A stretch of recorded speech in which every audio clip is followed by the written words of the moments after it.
Ayan mga bossing, gabi na. Papakain tayo dito sa ano natin, sa alaga natin dito sa tab. Ayan.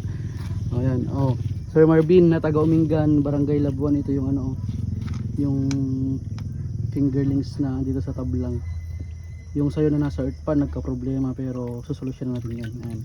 Kaya sa mga kahito natin dyan, oh yan. Ito po yung may sakit din dati to, kaso ginamot ko na lang ng probiotics. Tsaka hindi tayo masyado nagpapakain ng feeds, puro tinapay lang ipapinapakain natin. Ayan, tapos ito rin, oh, ito yung mga bossing, try natin sila. Yun o, ipapaamoy lang natin yan. Ipapaamoy lang natin, ipapaamoy lang. Ipapakain natin yan.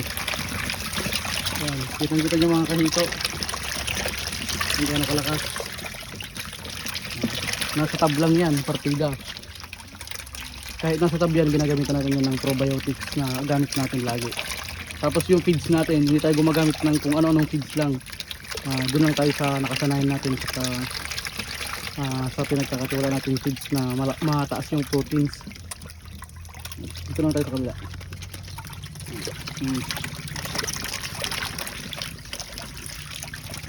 Yan. Ang sukatan nito mga kahito ay nasa 4, 5, 6 na. Pero yung 6 halos wala pa masyado. Siguro nasa 10% lang yung 6. Yung 5% ito nasa 60% na rin. Ano?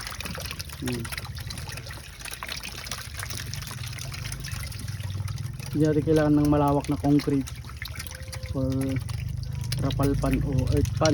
Yan. Kung marunong kayong mag-alaga, try nyo lang muna sa ano. Example, gusto nyo pong mag-umpisa sa pag-alaga, try nyo muna sa 100 pieces, 200 pieces muna. Yan. Yan yung pusa.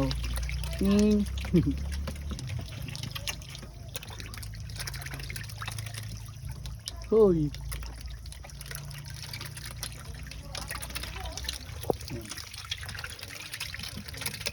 Kita nyo naman yung hito na nandito lang sa tab. Talagang probiotics lang po yan.